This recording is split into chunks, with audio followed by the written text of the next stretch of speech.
Saudara, di saat koruptor kasus mega korupsi dibebaskan bersyarat, rakyat belum bisa bebas dari belenggu wacana kenaikan pajak.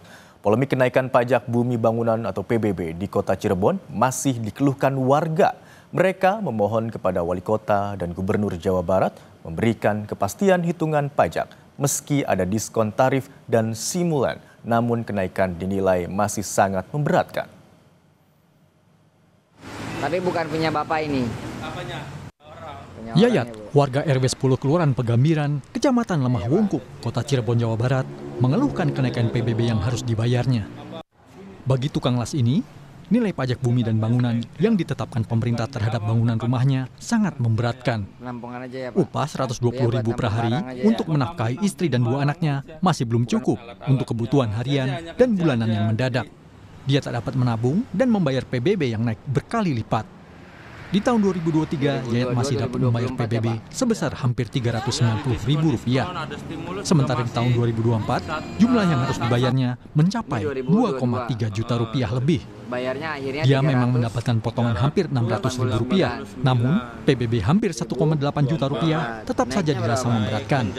Dia pun memilih menunggak membayar PBB.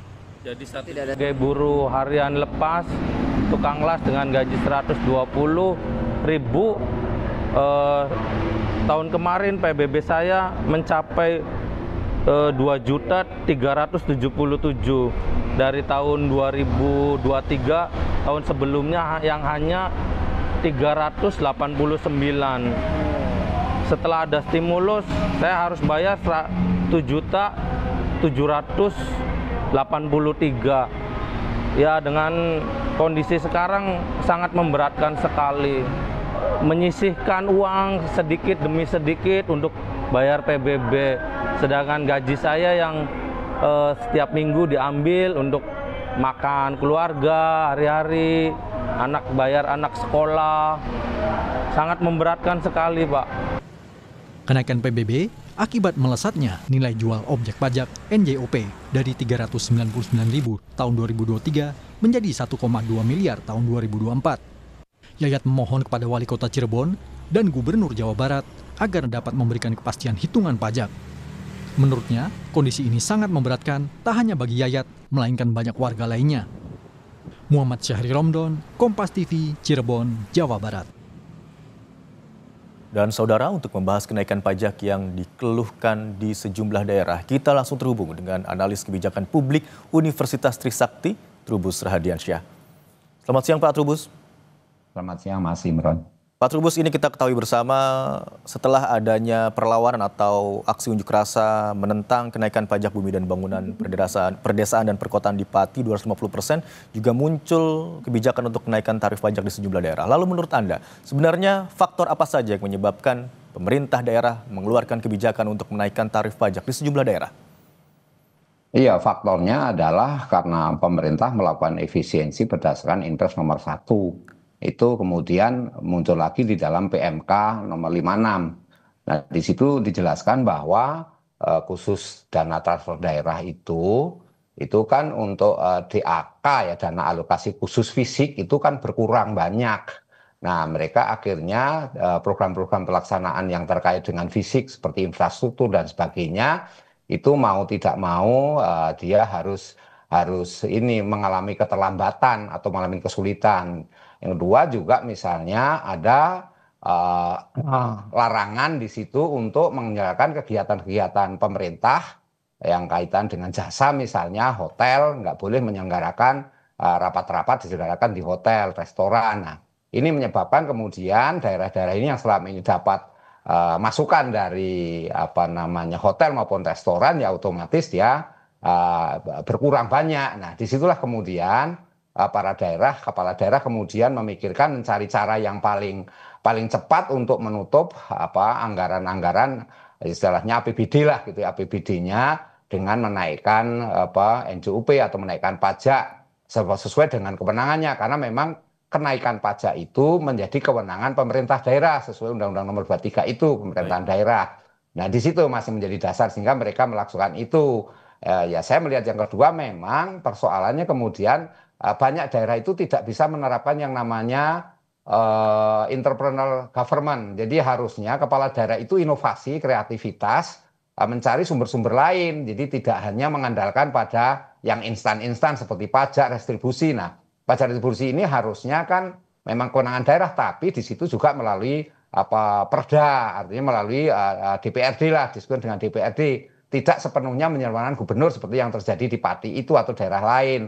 Nah inilah yang bupati lah, hanya kewenangan bupati, keluarnya perbup aja. Nah ini menurut saya memang harus ada semacam pembinaan juga dari Kemendagri, karena sesungguhnya kan itu ada di atas bupati, misalkan ada gubernur itu WPP, wakil pemerintah pusat di daerah, itu juga harus memantau, jangan kemudian seperti membiarkan dan akhirnya di Kemendagri sendiri ada Dirjen Bina Keuangan Daerah, itu juga harusnya ikut juga diajak konsultasi sebelum ada semacam kenaikan yang disepakati bersama. Jadi hal-hal seperti itu sepertinya daerah tidak melakukan. Yang terjadi kemudian adalah mereka karena tidak ada uangnya minim dari transfer dan TKD khususnya adalah untuk yang DAK ya, dana alokasi khusus itu, kemudian mereka menaikkan pajak sebagai satu-satunya cara yang dianggap paling ampuh, paling cepat gitu loh Mas. Baik, berarti bisa kami tarik kesimpulan bahwa kebijakan untuk menaikkan tarif pajak di sejumlah daerah ini dampaknya begitu besar ya Pak untuk pendapatan sebuah daerah?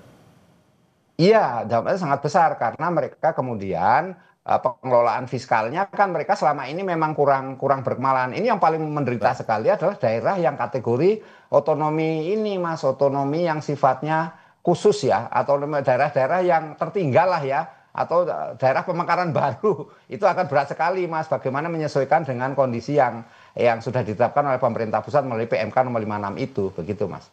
Tadi ada katakan sebaiknya kepala daerah atau pemerintah daerah itu melakukan inovasi atau kreatif dalam tanda kutip begitu ya Pak ya untuk mendapatkan anggaran-anggaran lain.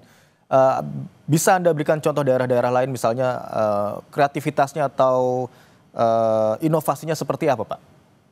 Ya sebenarnya inovasinya itu bisa melakukan semacam ini Mas,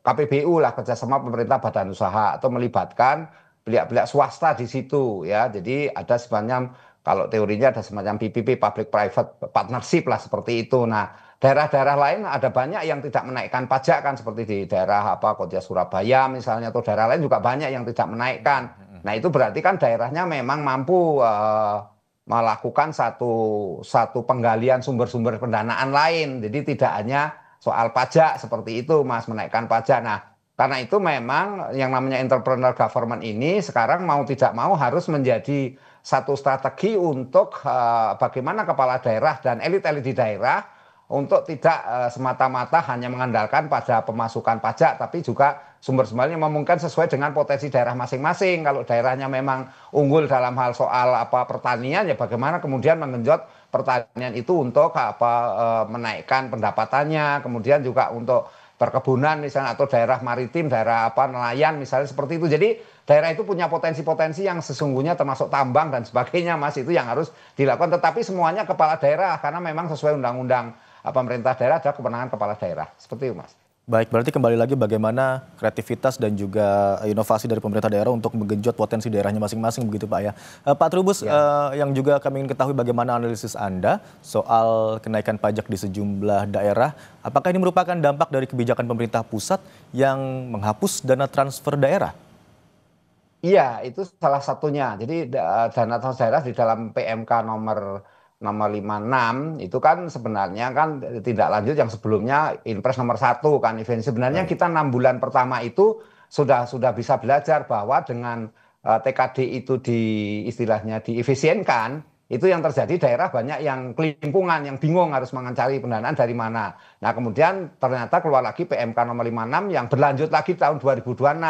Nah ini menyebabkan daerah-daerah juga sungguh kebingungan karena apa? Karena efisiensi terhadap dana alokasi khusus ya, khusus fisik juga itu menyebabkan mereka daerah dihadapkan oleh kesulitan bagaimana kemudian untuk pembangunan yang sudah diprogramkan, dan di situ juga semua efisiensi itu akhirnya ditahan oleh pemerintah pusat Mas. Jadi segala sesuatunya pemerintah pusat yang menentukan. Nah ini yang menyebabkan juga daerah mau tidak mau harus secara ya memaksa lah kondisinya itu harus melakukan mencari sumber-sumber dengan cara menaikkan pajak itu. Dianggap itu yang paling praktis, paling efisien gitu Mas. Dan restribusi juga mereka banyak menaikkan juga begitu Mas. Baik, berarti sebenarnya masih banyak cara ya Pak ya dari pemerintah daerah untuk mendapatkan pendapatan bagi daerahnya masing-masing selain menentukan atau menerbitkan kebijakan untuk kenaikan tarif pajak. Terima kasih atas informasi atau pengetahuan yang Anda sampaikan di Kompas siang hari ini. Trubus Rahadiansyah, pengamat kebijakan publik Universitas Trisakti. Selamat siang.